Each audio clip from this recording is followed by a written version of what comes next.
We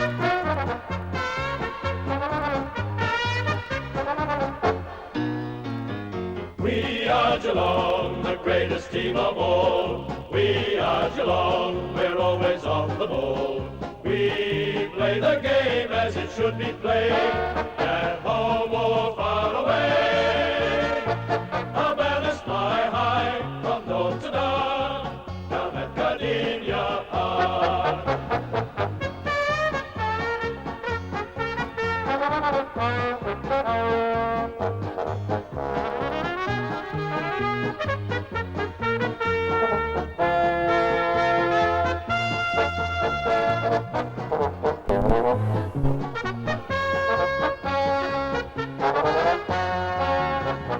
We are Geelong, the greatest team of all.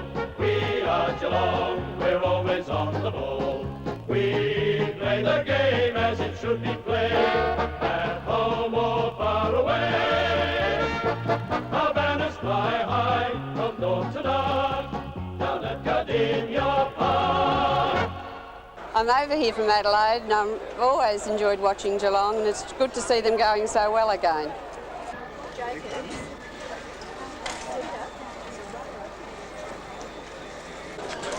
Dennis, did you get a record? I've been following Geelong since 1951, and Farmer's the greatest, the best, without a doubt. The three best players that I've seen play with Geelong are Graham Polly Farmer as a ruckman, Doug Wade full forward, and Gary Malaki at full back. The player I greatest admire would be Graham Polly Farmer, because when I first came to the club he was captain of the club, and he was a player that I'd read about as a boy, and just to think that I'd been actually training with him was a great thrill for me. Polly took a little while to get used to because he was a left-hander, and most players that I'd been associated with before that were right-handers, but once become accustomed to that, then of course I didn't leave his side. 1951 Geelong won the premiership. Reg Hickey was coach.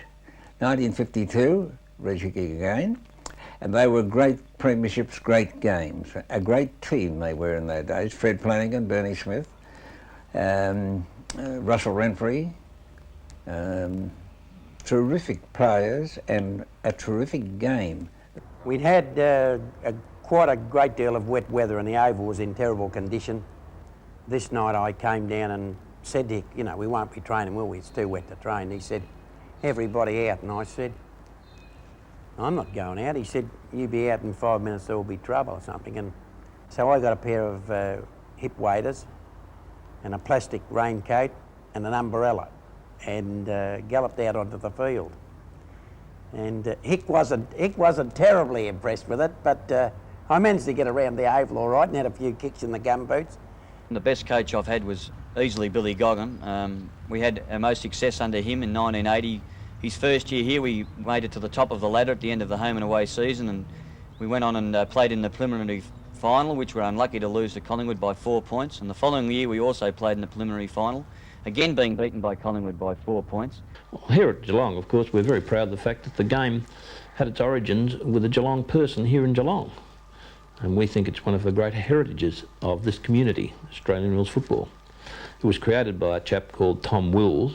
Gold had been discovered in Ballarat, and people from all countries in the world came through Geelong on the way to the diggings. During their time here, they relaxed playing their various codes of gridiron, soccer, rugby, what have you. And of course there was the opportunity for Wills to look at all these various codes of football, and it's said that he took an interest in trying to umpire them and set up some sort of Rafferty rules during those years. Over that period of 1858 and 1859, Tom Wills and his cousin Harrison, who was an athlete and very interested in the same concepts, and other people like Hammersley, the great cricketer, they set to work and worked out sets of rules, and also they, between them, organised the formation of Geelong Football Club and of the Melbourne Football Club. And Wills was the first captain of the Melbourne Football Club. He had a close affiliation with both clubs. However, his association with Geelong, of course, was a much stronger one. He played over 170 games with Geelong and captained for 6 years, whereas he only played about 31 games with Melbourne. So he was predominantly a very strong Geelong person. Geelong Football Club has had some tremendous administrators over the years. The greatest, in my opinion, I had 26 years as president, but the greatest would be Charles Brownlow. Charles Brownlow was secretary for 26 years odd. He was a player, played in premierships. Before the league was formed, he was a delegate to the Victorian Football League, and he goes down to, in my memory, as the greatest administrator of all times of any league club. Charles Brownlow, back in the early 80s, was a young player who rose to captain of the Geelong side for a year, and of course as such in those days was the coach. And one of the contributions that Charles Brownlow was responsible for, that's not widely known, that in the early days of football, position play was hardly known at all. And Charles Brownlow, when it was noticed that some of his players were accused of, as they call it, hanging out. And after a little while, it was then observed by the opponents that these players who were hanging out were scoring goals. And from there was born the concept of half-forward flankers. Charles Brownlow, after he gave up football, he became secretary of the Geelong Club in 1888, and he stayed there as secretary for all those years, right up until his death in 1924. He was an outstanding administrator, and of course, after his death, the Charles Brownlow Medal was struck, which of course was won by a Geelong player, Karji Greaves, in his first year. 1924, the first year of the Brownlow Medal, was won by Karji Greaves. Karji was the first winner. The Victorian Football League sent him to America in 1925 to teach how to kick. Incredible, but he was one of the greatest players I've seen. They played in Crower Oval in those days. And Karji Greaves was a Geelong College boy, and the Geelong College has supplied many footballers to Geelong. In 1925, Geelong was their first premiership. It was one of those days that was wonderful for Geelong. It was the greatest thing that could ever happen. They travelled by train in those days, and when they returned to Geelong after winning the premiership against Collingwood, they were carried shoulder high. Cliff Rankett was captain and coach. Jocker Todd, and they went to the City Hall and received by the Mayor. I think the Mayor would be Councillor Solomon in those days. And then later on, in 31, they won the premiership again. I came to Geelong in 32, and I'd been out of work for 2 years. All of a sudden I'm getting £3 a week for playing and £3.10 for working. I was a millionaire. In that 32 side, we had a playing coach, one of the best footballers that's ever played the game in Reg Hickey, a wonderful man to be playing under because he was, he knew how to handle everybody. He could get the best out of the most difficult person to deal with, you know, as a player to deal with. That 31 side was a great side, a lot of good players. Hickey, Hardiman, Collins, Maloney, Quinn, all good players. Geelong pulled out of the league in 1941 due to the war. Back in my early stages of 1944-45, when Geelong was returning to the Victorian Football League being absent, they were challenged to be not admitted. And several clubs did not. Essendon was very prominent about it. They believed that Geelong was out and should stop out and it be metropolitan only. We didn't have any footballers at all. There was no football in Geelong, and several of us, Len Metherall and myself and one or two others, we were down the street, down the main street, Mooraville Street, on Friday night, which was late shopping, and we just pulled any big bloke up that looked like he might be a ruckman, and we invited him to have a go, and any other people that looked like they could play football, which meant that we didn't have a football team at all. We just got beaten by 20 goals week after week until 1947 we started to pick up a bit. 48, 49, 50 we in the finals. and then went on to win 51 and 52 premiership. The most important thing was that I knew from when I was about 5 that I was going to be a league footballer. That's all I ever wanted to do. So when I decided to come to Geelong, fortunately they were at a very low ebb. I think they'd won 3 games in about 3 years or something. And the first year that I landed here, I came with 2 other footballers. One, probably the best footballer I'd seen until Marshall and Farmer started to play, and that was Bernie Smith. He came across from Adelaide, and Bruce Morrison came also in 1948. And the 3 of us won the best and fairest top 3 awards in the club. 51 side had great players. Fellas like Tom Morrow, Bob Davis, champion footballers. Bob Davis, probably the best half flanker that ever played the game, in my opinion. Bernie Smith was a fantastic player, could play in any position, could have played full forward if he'd wanted to, but he was a great mark, beautiful kick, never lost possession of the ball wherever it was, and I think he well deserved to win the medal, and in fact would have won the medal the next year had he not hurt himself. And I think he missed something like 11 games and still ran 2nd or 3rd in the medal. He was a magnificent player, Bernie Smith. The coach, Reg Hickey, was a great personality. He came from the country, Berrigan, the Cressy or that particular league, and he was associated with Geelong over many years as a coach and later as a committeeman. We had a great coach, certainly, in Reg Hickey in 51, plus the fact that we had Bruce Morrison at full-back, Johnny Hyde at centre-half back, in the centre Dougie Palmer, Fred Flanning at centre-half forward, and at full forward we alternated a little bit, but we had Gannon there. We had great rucks and great ruck rovers. Leo Turner, Michael Turner's father, who's been captain of the club, played on the wing. We had a smashing half back line in Middle Miss and John Hyde and Jeff Williams. We also had Bernie Smith in the back pocket. I remember well taking the Stockwick out to training one night to give to him because I thought he had been training us too hard, and he did whip us quite a bit with it, you know, one of those big heavy bull whips. Reg Hickey would be paid £12 a week, and when we doubled it in 52 he wanted to give some back. But today it's changed, so you change with it. And I'm not against them getting money, but I'd say, where does it come from? So you need sponsors, you need marketing divisions, all sorts of things to return the money to make you solvent. We had a most successful career. It was just incredible. We won premierships, we won the Brownlow, we won the goal kicking. We won 26 consecutive games, things that'll never be equalled at all. And this ground used to just fill up every Saturday just to see Geelong play. So it really was, for me, it was a dream come true, and I wouldn't have it changed for anything in the world. Bob Davis was an effervescent player, and he carried that over into his coaching, and he developed players' confidence and enthusiasm. And whenever you're around Bob, it was always a great time.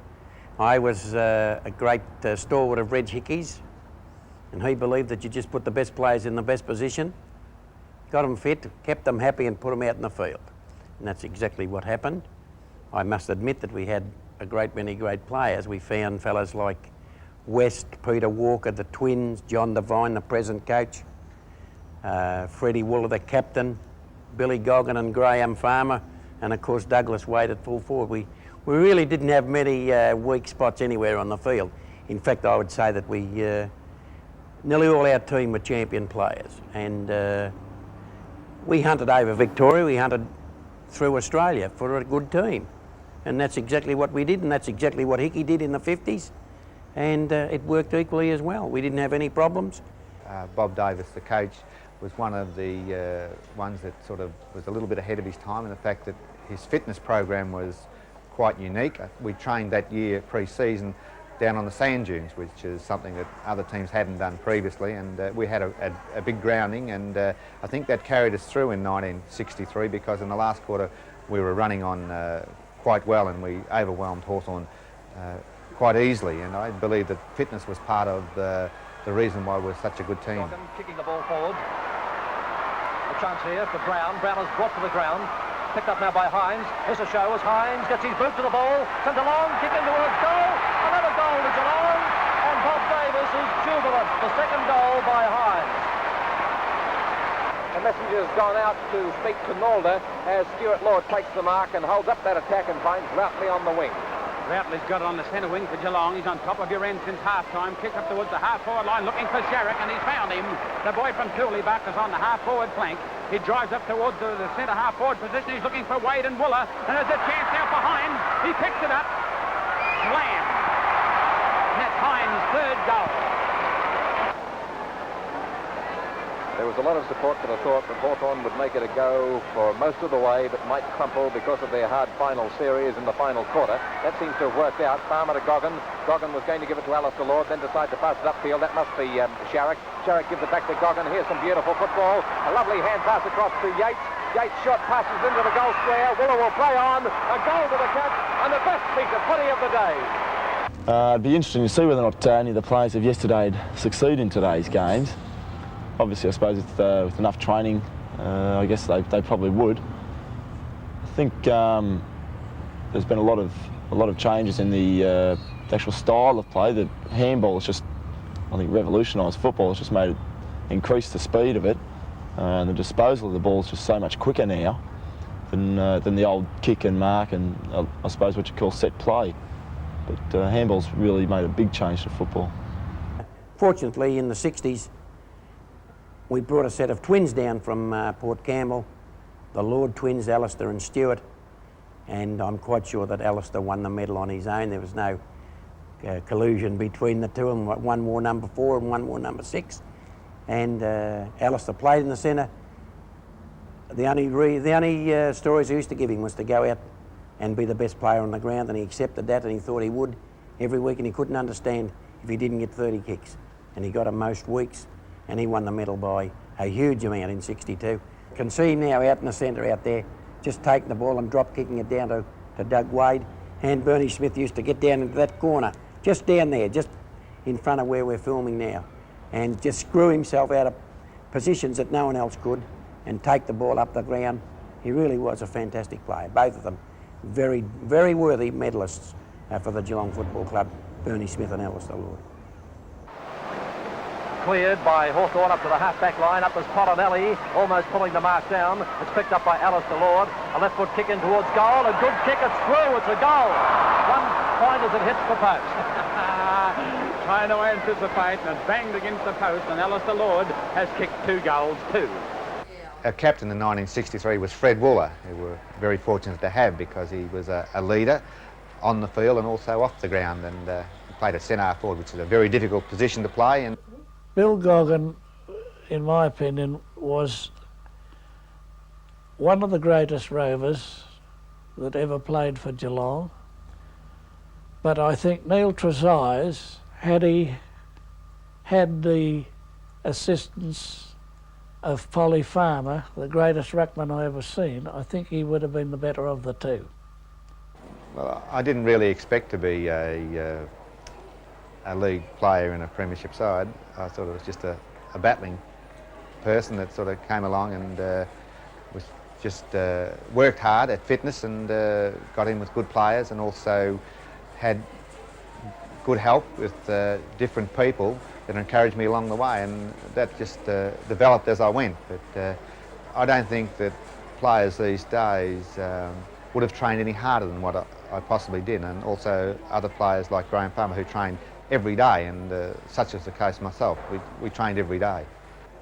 Well, 63 is naturally the most outstanding year in my mind because of the fact we did win the premiership, but also it tends to be relatively lucky, I feel, because if we had lost to Hawthorn, which was the last game we played, at Hawthorn we'd finished 5th, but we did actually win the game and finish 2nd, and I think, as people recall, that playing Hawthorn at Hawthorn out there was extremely hard, and they were the top side at that particular time, and it was a big effort and also a game that probably most critics thought we might lose, but we won, and we went on and won the premiership from that.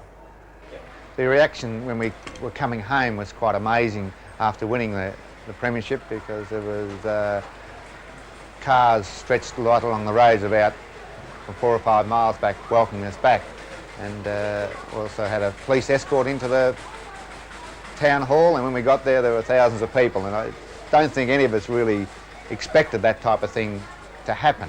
And I know we're talking to other players now that we played in that particular time that it overwhelmed us, and it certainly surprised us, and it was a great thing for us as the players.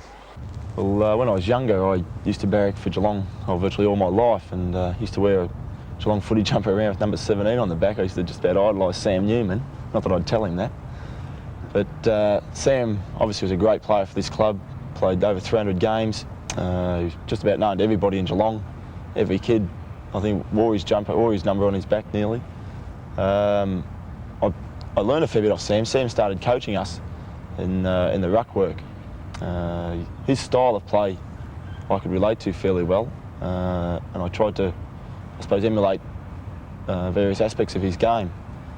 Well, I came to the club in 1963 after a great recruiting coup by Bob Davis and Leo O'Brien, who were two great personalities of the club in those days. They came out to Geelong Grammar, and I think they watched me play in a school game against another Melbourne side then. I think I kicked 15 goals from centre half forward, and they thought I could have been okay. And their recruiting tag and the price that they had to pay for me was to give me a second-hand jumper of Polly Farmer's, which I'd always wanted, and that was how I came to Geelong. That was the signing-on fee for me. Graham Farmer was a professional in every sense as a footballer. He devoted himself to the game, and there was also some sidelights to the game that probably not all spectators did see, but he was also a tough player. In actual fact, he was probably a little bit even worse than that, I'd say some opponents would think. But he would never, ever go into a game not being fully prepared, no matter what the game was.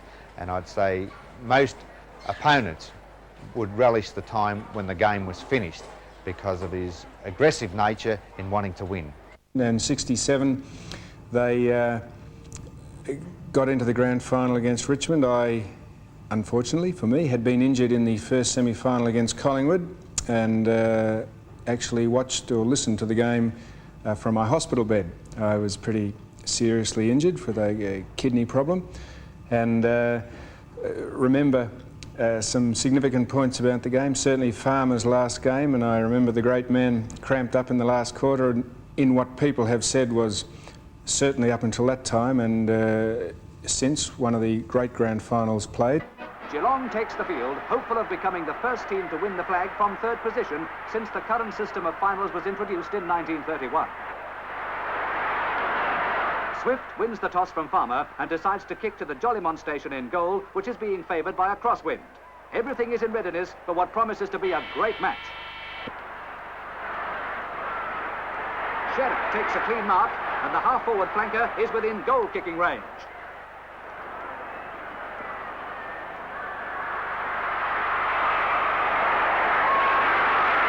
Through the centre for the first goal of the match as the Cats leap into their stride.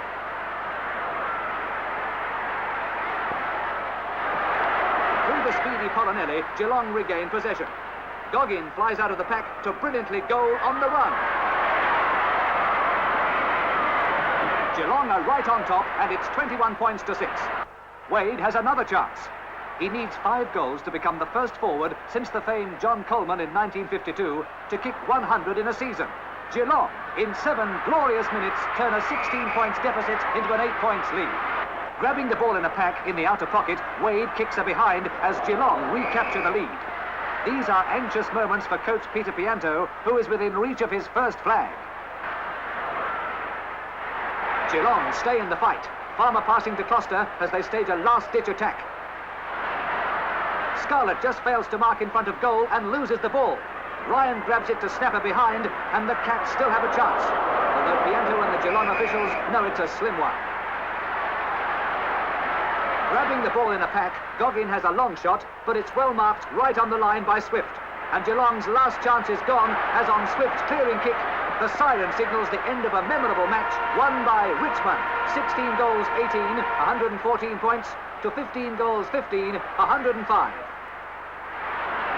If there's one thing I remember about any player that I played against or with over the years, over the 18 years I played, was Farmer's amazing ability and capacity to overcome injury and play with injury. I think the first or second game he played for Geelong damaged his cartilage and had a, really by modern standards, a very poor operation performed on it, and he played in really agony most of his career. I mean, his knee used to swell up like a balloon after training and after games, and he just worked consistently and never stopped working on his knee, getting therapy and treatment on it, just to play the game that he loved. And he was a fantastic player, the best I saw by head and shoulders, better than anyone. I know Ted Whitton, Barassi and Nichols spring to mind, but Farmer, just for his physical ability to play and his mental capacity to overcome adversity, was what, to me, made him a complete footballer. Eventually, when he left the club and came back here as a coach, his message was very simple and basic, and I believe that the very first night that we met as a group of players that he was the coach, I can remember him asking us the very simple question, how many of you players have got a football? And I think everybody looked at each other around the room and decided that yes, as kids we'd certainly keep a football underneath our beds, but as we get older we tend to only train with a footy and not perhaps have it under our beds. So Polly's message was that we had to get a footy quick smart, and of course the property steward lost a few footies very early in that particular season, because we certainly got a footy from beg, borrow or steal sort of situation. But his message was great, and I admire him tremendously, and I believe he's probably the greatest player that's ever played league footy. At the bounce down, Blood going high, but Newman taking it, gets the hand pass away to a teammate in Nankervis going through, and that might be a very, very handy goal. Ian Nankervis was a self-made player. He driven himself to great extremes in his preparation, and he lasted for a long, long time, and full credit should be given to him. Played as a rover, played in the back pocket, played as captain for Geelong, played for Victoria, and just was a totally dedicated player to himself and to the game, and Geelong were fortunate enough to have him there. Play on, said umpire Sleep. Picked up and driven away out of the bench by Hawthorn. Newman flies and pulls it down with the opportunity to put Geelong back into attack. They trail by 2 points. Puts it across towards centre half forward. And this one, is it paid? Yeah. Pulled in and paid to Harris. Harris's kick up towards full forward. Wade wasn't punched away from him. Nankervis with the opportunity. Umpire Sleeth. No worries about this. Playing this one to Wade. Wade has 3 goals on the board for Geelong. Geelong trail by 2 points.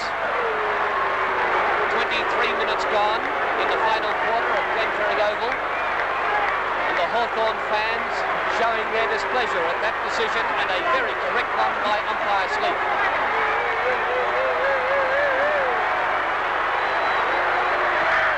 Tremendous tension on Wade. He puts it through for 6 points. Geelong go back into the lead. Hawthorn lead by 3 points. Sleep bounces the ball. A free kick will be played to Newman. He was the man in front. Well, he'll be looking for Wade. It's a drop kick, not covering much distance. Becker's there to get it, and Newman! It's a mark to Newland, and he's no more than 40 yards out. What an effort to get up that high over the top of Beck. And Beck even might get up. He nearly drove him, as you can see, right into the turf. And Newland has got it, a chance to, I would say, nearly win the game for Geelong. We are at least 3 minutes, 4 minutes into the time-on period. They're taking Beck off the ground. Ken Newland has a shot for goal, and he's put it right through. It's a goal to Geelong, and they've hit the front. The lead has changed 5 times in the last 7 or 8 minutes. Things looking a little Geelong's way as the ball's tapped forward, up towards Wade at full forward again. Wade in front on this occasion. 2 Hawthorn players, but Wade pulls it down. That's it. That's the end of this game. Great game of football. That was a mark of a champion. Oh. But how many brilliant things have we seen done on this game today? In the opening round of league football, to see so many players so well advanced. How's that eye? Geelong, 3 points in front. They're now 9 points in front with 30 minutes gone in the final quarter. 31 minutes gone in the final quarter. Still Hawthorn can't break it away. Newman with the hand pass in the open. Nankervis. Nankervis looking for Wade. Will find instead perhaps Strawn at centre half forward. Well within scoring distance. Strawn taking his time, finds Wade.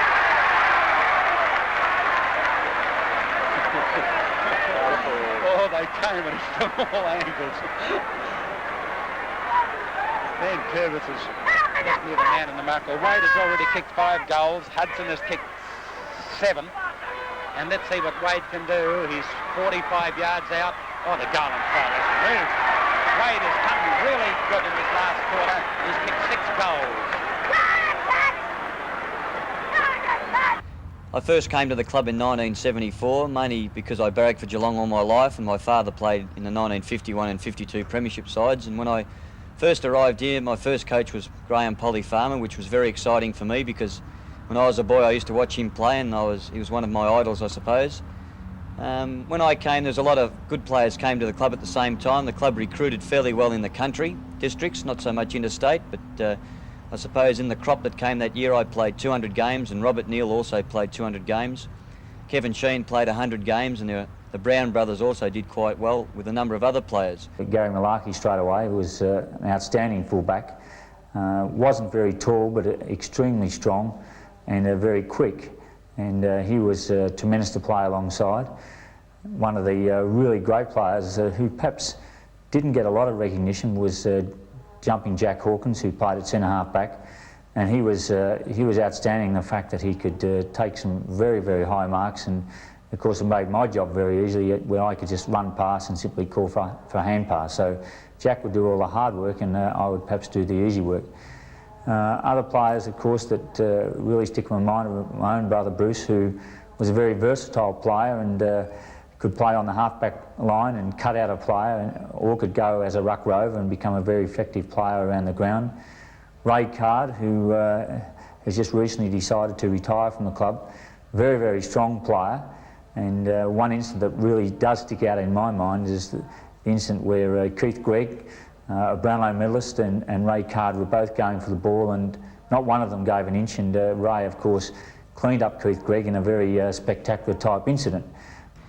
I suppose out of all the coaches I've had, and I've had Graham Farmer and Rod Olsen, Billy Goggin, Tommy Hafey, and my last coach John Devine, the coach that stands out in my mind is Billy Goggin. He was easily the best coach I've ever played under. And I think he was fairly unlucky he didn't win a grand final, because when he first came to the club he brought us from 6th position to top of the ladder at the end of the home and away series.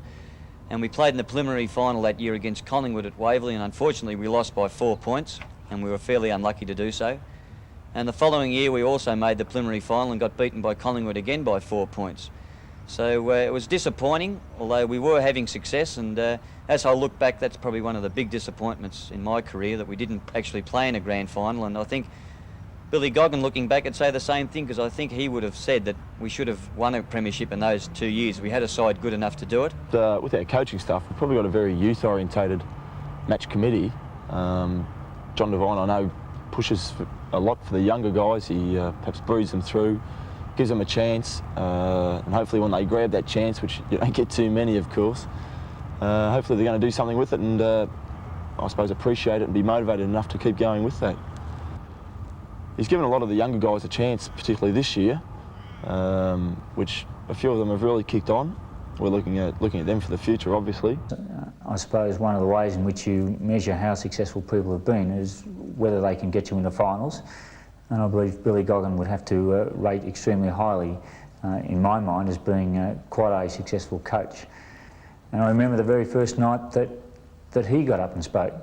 The words that he said is that, you know, we're going to win a premiership, come what may, and he was nearly right. When I coached in 1981, we probably had the most successful times at the club since 1963. The good players then, of course, were the two Nankervis brothers, who were outstanding players, Michael Turner, Gary Malarkey, and I say that the club at that particular era had the biggest drawing power of anyone in the league, and probably drew the most spectators the club has had in its history. Billy was the sort of coach that the players really respected, and he gained that respect through fear, because I'm sure a lot of the players, as well as me, were fairly scared of him. He had a magnificent way of speaking to players to get the best out of them. And you know, I like a coach that instills a little bit of fear into you, because you tend to go even that little bit harder. The 83 season Geelong was still on a bit of a high. First year under coach Tommy Hafey. I was probably a bit fortunate that year in the fact that we had good ruckmen, but unfortunately for them, they did get injured, in Rod Blake and John Mossop, and that gave me my first crack at a senior game. Damien Burke, who's now the Geelong captain, is a fine leader on the ground and protects his players. He's certainly aggressive, and that's what all his teammates look forward to, because they've got someone there to protect them. He's capable of playing in the State of Origin games this year, and I would expect that Damien Burke is going to be one of the fine captains of Geelong and should be an important factor in them coming up the ladder. I believe that the future of Geelong revolves or lies in Damien Burke. Besides him being a great footballer, I think he'd be a tremendous ambassador for the city of Geelong and for the club as well. But David played at Geelong, and I suppose he just played so well that people got used to him, and we'd go to the aftermatch and after the game or up to the social club, and people say, well, David Clark didn't play all that well today, and you'd say, oh, well, you know, it's hard to tell when you're playing. But you'd pick up the paper the next day and he's had well over 20 kicks every match, and he's kicked 4 or 5 goals. And the thing was, he did it week in and week out, and people just got used to him playing that well. And he was just an absolute star. Gary is a magnificently talented player. I suppose Gary Ablett on his day is just fantastic to watch, and you wouldn't see a better footballer. Well, the big thing that happened in 1987 that people remember is, of course, the start of the National League, and on my own mind it was a great move by the VFL, because I think if the game is going to go on to bigger and better things, it has to be played all over Australia. And I think it proved itself this year. I think it was an exciting competition, and as far as Geelong was concerned, it was an up and down year. We had some great highs and we had some very big lows, and I suppose those lows cost us in the end a chance to play in the finals. I'm sure we had the talent to make the preliminary final, and the way Hawthorn played, Melbourne still should have beaten them, so we could have found ourselves in the grand final. And I believe it's really the game of the athlete. The player who can run faster and furthest is the player that's going to have a lot of success today. And today, I still could see that though the football's gone national, that's the progress of times. Probably that is right. But the expense today in running a club, it's not only X amount of dollars, it's millions that is needed. And that is one of the biggest problems. Geelong Football Club has had a special attachment, I think, to players. Very rarely do we see players wanting to leave. It's just in the last few years when the money's crept into it, and it's tended to sway their minds. But other than that, Geelong Football Club has always had a good deal of loyalty about it. 87 team, we had a very young team, perhaps a little bit inexperienced, but I think with the older guys like Mick Turner, who played quite a few really good games this year and may have slowed down a little bit, but he's still a lot faster than anyone else in the league. When I first started playing football, we had some very big players, some clumsy players, a lot of overweight players, and some not so fit. They played on skill alone. But players these days are real athletes. They can run, jump. Their skills are magnificent on both sides of their body. And anyone who suggests that footballers aren't as good or the game's not as good these days as it was in the past is kidding themselves, because, you know, the players are just better trained. They're bigger, faster, as I said, stronger, and they've got great skills on both sides of their body. And sure, the drop kick and that's gone out of the game. But the game, if you watch videos of the game today and the game 5, 10, 15, 20 years ago, there's just absolutely no comparison at all.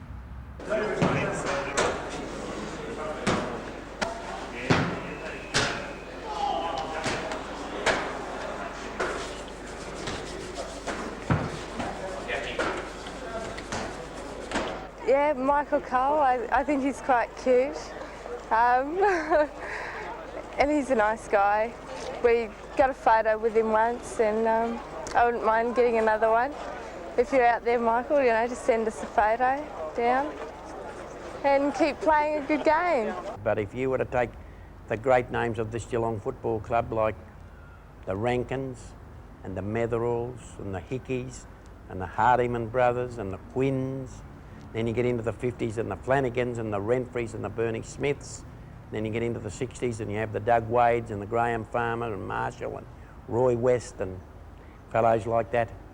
Then there isn't any doubt that any one of those fellows that I mentioned, if he accepted today's training, if he accepted the discipline, and he was prepared to go out and put up with the strain and the stress that obviously is put on players today, that they would be just as big a player as they were when they played here.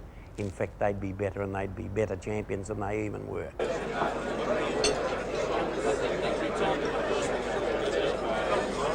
We got beaten. The bloody Swans kept playing that bloody theme every time they got a goal.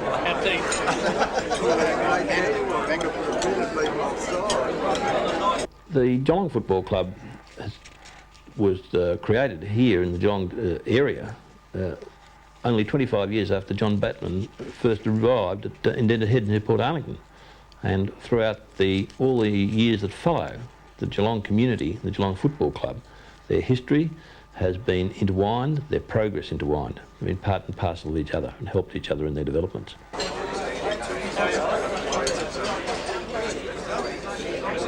just want to make sure that's a quick thing. I came today to watch my son play in the Little League. I've always been a Geelong supporter, and it's great to see them winning.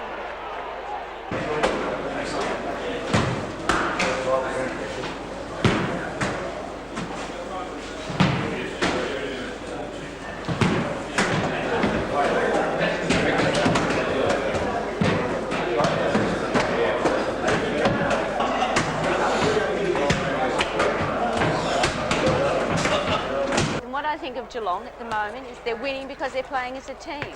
The back line is doing really well, the forwards are doing really well. They just need to consolidate week by week by playing as a team.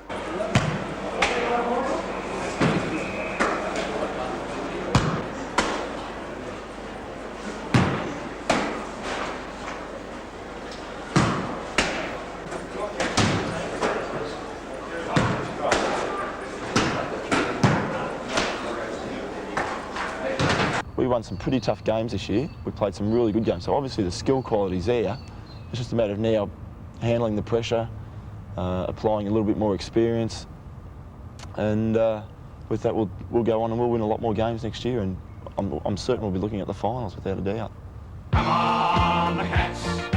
Come on, the Cats. Let's show them all the way our team can play. For we are Geelong. Let's show them we belong with the greatest sides that ever played the game. So come on, the Cats. Come on, the Cats. We're proud of the blue and the white. We're proud of our name. We'll fight for the right to win. That's the name of our game. When you talk about the footy and you start to reminisce, you think of all the champions we've had, like Hickey, Smith and Flanagan, Pianto, Davis and Tresize, Gunninan, Turner, Renfrey and John Hyde.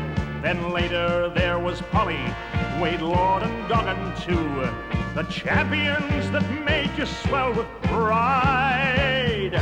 Come on, the Cats. Come on, the Cats.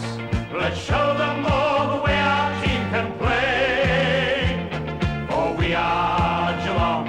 Let's show them we belong with the greatest sides that ever played the game. So come on, the Cats. Come on, the Cats. We're proud of the blue and the white. We're proud of our name.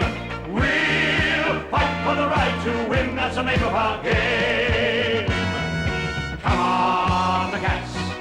Come on, the Cats. Let's show them all the way our team can play. For we are Geelong. Let's show them we belong with the greatest sides that ever played the game. So come on, the Cats. Come on, the Cats. We're proud of the blue and the white. We're proud of our name.